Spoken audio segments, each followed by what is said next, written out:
c'est un bilan positif, franchement positif.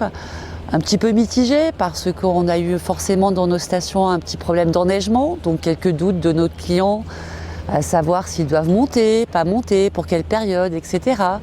Mais globalement, c'est un bilan qui est positif. Par rapport aux autres années, nous sommes très satisfaits.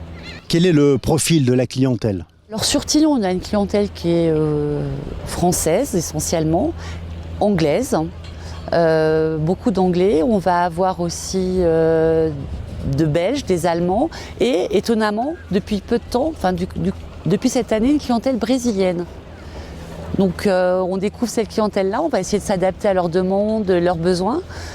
C'est une clientèle avec un fort pouvoir d'achat, donc voilà, c'est très intéressant et c'est diversifié, mais globalement c'est quand même une clientèle française ici, parisienne et de la région Rhône-Alpes essentiellement.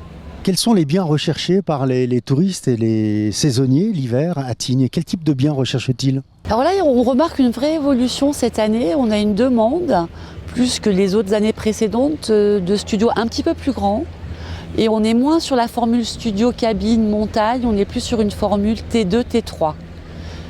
Notre clientèle recherche un peu plus de confort aujourd'hui, une chambre fermée, qui est, voilà, c'est vraiment la réalité, quoi. Les studios sont moins demandés. Alors si on parle prix, quel est le prix moyen de la location à la semaine ici l'hiver à Tignes?